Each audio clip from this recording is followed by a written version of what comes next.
사태를 보면 아 이건 정당이 아니로구나 그런 생각을 하게 됐습니다. 왜냐하면 정당이라면 적어도 자신들이 무슨 짓을 저질렀는지에 대한 반성이 있어야 되는데 그런 반성이 조직 내에서 일어나지 않고 오히려 탄핵을 찬성한 놈이 누구냐? 색출하자. 아이고 야 이런 일이 벌어지는 걸 보고 얘네들은 완전히 미쳤구나. 그렇게 생각을 했고요. 그래서 이거는 해체하는 수밖에 없다.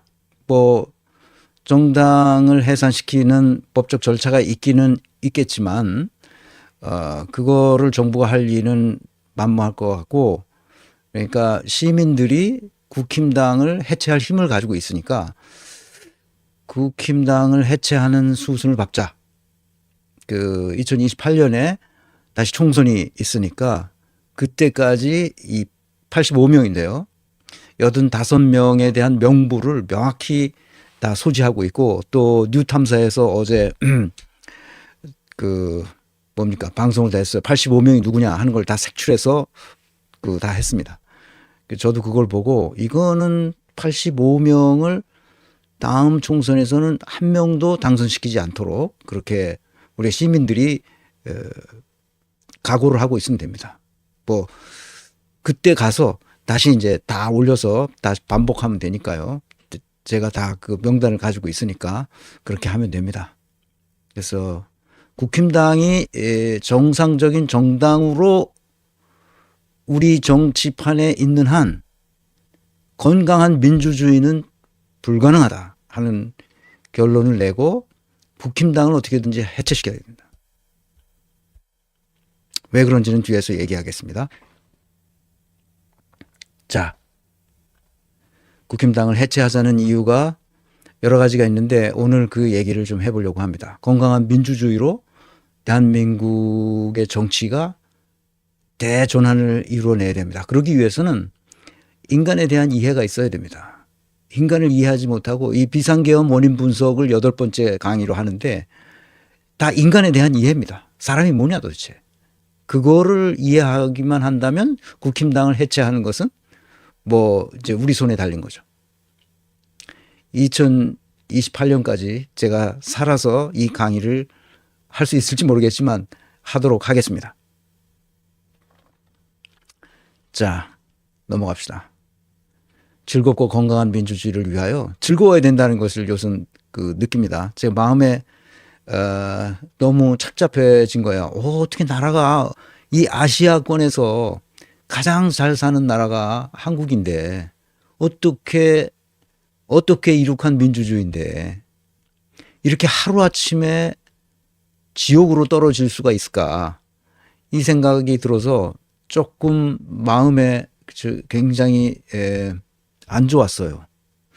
그러다가 이 젊은 청년들이 나와서 그 응원봉을 들고 막 이렇게 하는 거 그들 틈에 껴가지고 이제 고생도 하고 저도 아유 어떻게 걸어갈 수가 없어. 걸어갈 수가. 여의도를 그 항공사진으로 찍은 것 보니까 여의도가 그냥 아주 시커멓더만. 이제 그 틈에 저도 껴서 뭔가 그 머릿수를 하나 채웠습니다. 고생은 했지만. 그래서 이 즐겁고 건강한 건강한 민주주의도 좋은데 즐거워야 돼. 거기 나온 계속 응원봉으로 거의 춤추면서 그냥 그렇게 하는 걸 보고 너무 좋았습니다. 확실히 젊은 사람들이 좋긴 좋아. 그래서 요게 롯데 안산 상록수점에 여러분들이 계엄을 모의했다는 거 아니야?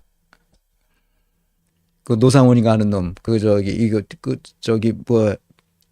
여군을 성추행인가 성폭행인가 해가지고 강제 전역한 별 2짜리인가 별 3짜리인가 별 2짜리인가 전임 정보사령관 하던 놈이 거기서 모여가지고 뭐 했다는 거 아니야? 얘네들. 그래서 거기 롯데리아 갔으니까 거기가 이제 대박 난 거지. 사람들이 거기 많이 갈 거 아니야. 그러니까 이렇게 내란 맛집, 내란 숙의 버거, 707 버거, 탄핵 버거, 계엄 인도 버거, 롯데리아 내란 본점, 내란 주동 세트, 내란 모이 세트, 계엄군도 반한 맛, 맛집이야 완전히. 내란 참지 마요. 인민군 복장 할인, 인민군 복장하면 할인해 준대. 니들이 계엄 맛을 니들이 계엄 맛을 알아? 둘이 먹다 하나가 계엄, 계엄 선포해도 모르는 맛. 계엄도 식후경. 내란을 부르는 맛. 탱크 주차장 탱크 주차장 완비. 거기 그 롯데리아 안산 상록수점에 수많은 댓글과 후기가 쭉 나오는데 전부 이런 얘기야. 이거 저 SNS 돌아 이거. 그러니까 우리 한국 민족이 이 해학은 사실은 엄청난 머리가 있어야 돼요. 머리가 좋아야 해학이 생기는 거거든요. 그러니까 이거 못 따라갑니다. 계엄군 아니라 계엄군 할애비가 와도 이제는 안 되는 겁니다. 이제 윤석열만 처단하면 됩니다. 거기 뭐 의사들 복귀 안 하면 48시간 내에 안 하면 의사들이 이 포고령에 의해서 처단한다 그러는데 윤석열만 처단하면 됩니다. 그 처단하는 방법은 우리 시민들한테 달린 거죠. 어차피 이 나라의 주인은 시민이들이죠. 이 나라의 주인은 국민입니다. 뒤에서 잠깐 얘기하겠습니다. 자, 즐겁고 건강한 민주주의를 위하여 제가 이제 탄핵이 되고 나서 이 책,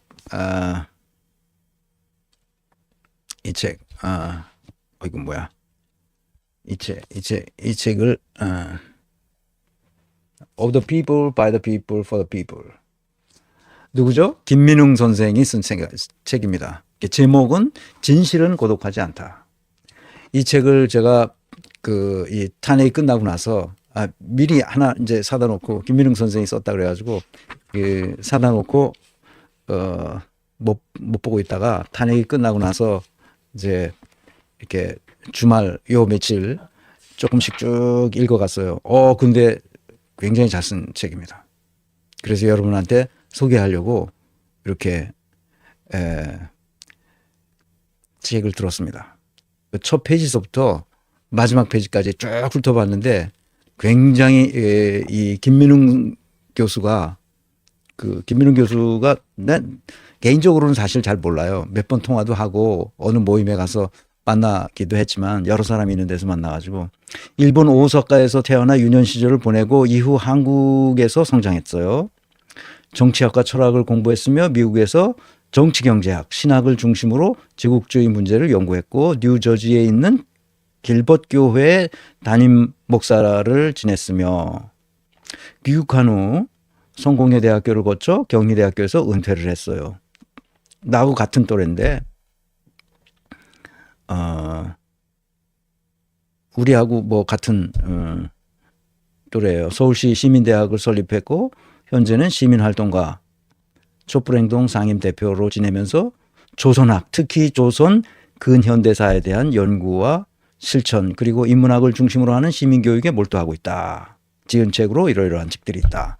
나는 김민웅 선생이 쓴 책은 이걸로 처음 지금 보는 거예요.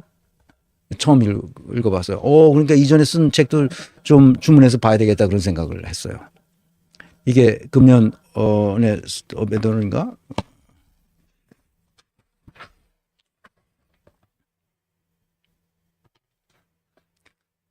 10월 달에 나왔는데 10월에 나온 거 이게 나왔다는 걸 알고 그래서 한번 사서 봤어요. Of the people, by the people, for the people. 결국 민주주의를 위한 거예요. 민주주의를 가장 강력하게 갉아먹는 게 자본주의 체제잖아요. 그러니까 정치경제학도 공부하신 분이니까 정치경제학적 관점에서도 보고 또 신학적인 관점에서도 보고 희망을 얘기한 에른스트 블록에 관한 얘기도 나오고 그러니까 내가 생각한 것과 거의 비슷해요. 그러게 각종 여러 철학자들의 이야기 이 세상을 생각하는 방식에 관해서도 여기 잘 설명해 있고 곳곳에서 결국 어떻게 해야 된다는 얘기냐. 건강한 민주주의를 생각해야 된다는 거지. 이제 완전히 새로운 민주주의를 생각하지 않고는 안 된다는 거예요. 그래서 그 자본의 비밀, 그 잘 썼어요. 자본의 권력, 생태계의 미래. 지금 심각하죠. 우리 전 지구적 생태계가 여러 가지 우리 인류 전체를 지금 위협하고 있으니까 이게 굉장히 중요한 이슈가 있는 거죠. 그래서 우리의 의식이 옛날 상태에 매몰되어 있으면 안 되고, 이거 우리 깨어나야 된다는, 깨어나죠. 깨어있는 시민, 이것을 굉장히 중요하게 생각하고, 국가가 또 뭐냐 이게. 왜 정치경제학을 했으니까 당연히 이제 국가에 대해서 얘기하죠. 데모스크라티아, 데모스크라토스에 관한 이야기입니다. 아주 혁명적 변화를 통해서 우리나라가 바뀌어야 된다는 이야기를 하고 있어요. 그래서 맨 뒤에 보면 아주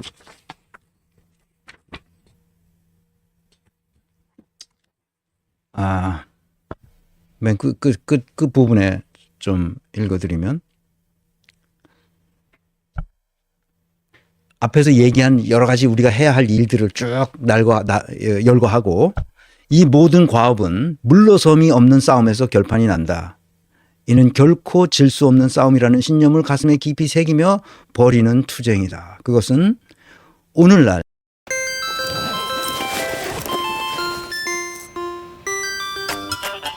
전 과목 우리가 반드시 맡아서 해야 할 그 직무, 의무, 그런 걸 말합니다. 시무다.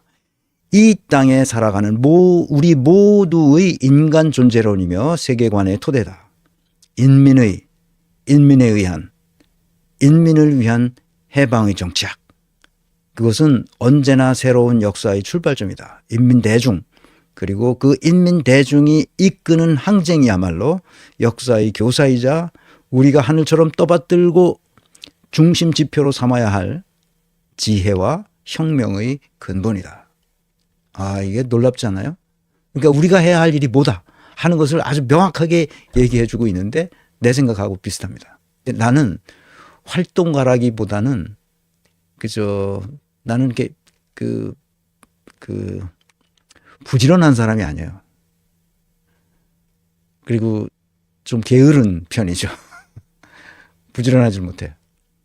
그렇다고 뭐 아주 그냥 나태하거나 그런 것도 또 아니고, 뭐 하여튼 중간치기 좀 또 됩니다. 그래서 이런 책을 보면 내 생각에 많은 도움을 주죠.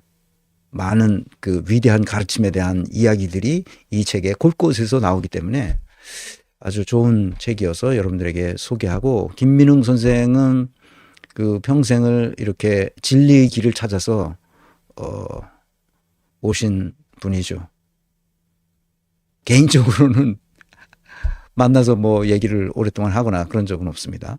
그렇지만 이 책을 보고 나는 이분이 어떤 분이다 하는 걸 내가 알게 됐어요. 그러니까 이 시대, 이 더럽고 폐역하고 부정부패와 거짓말이 난무하는 이 시대에 아주 빛나는 지성의 한 사람으로서 활동하는 이 모습이, 특히 촛불 행동의 상임 대표로서 지금까지 촛불 행동을 이끌어온 그런 힘이 어디서 났느냐 하는 것은 바로 이 책을 보면서 내가 알게 됐어요. 나는 그렇게 못하지만 이렇게 하는 사람들 보면 정말 존경스럽죠.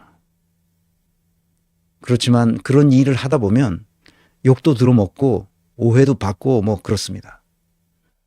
그래서 그런 걸 두려워하지 않고 꿋꿋하게 이 일을 해가는 이 모습을 볼 때 김민웅 선생을 존경하게 됐어요. 이 책 한 권으로. 여러분들도 이 책을 사서 이렇게 꼼꼼히 생각하면서 읽어가면 좋겠습니다. 여기에 많은 이 위대한 학자들의 이름이 나오고 그분들의 사상과 철학에 관한 그 간단한 요약들이 계속 나옵니다. 그래서 필요하면 여기서 얘기한 그런 책들을 한번 쭉 읽어보시면 좋겠습니다. 그래서 김민웅 선생의 그 동생 김민석, 김민석이도 머리가 좋잖아 하는 거 보면 역시 그 두 형제가 우리 사회에 미치는 그 선한 영향력이 우리 사회를 바꾸는 데 크게 도움이 됐으면 좋겠습니다. 그런 차원에서 여러분들에게 소개했습니다. 나중에 문명사를 할 때도 우리 김민흥 선생을 한번 초대해서 같이 얘기를 할 수 있으면 좋겠다 하는 생각을 하게 됐습니다. 이 책을 보고. 이전에는 한 번도 본 적이 없는데 이전 책들도 좀 제가 주문해서 쭉 보려고 생각하고 있습니다. 그러니까 이 즐겁고 건강한 민주주의를 위해서 우리가 한 번쯤 읽어봤으면 좋겠다는 생각 때문에 소개했습니다.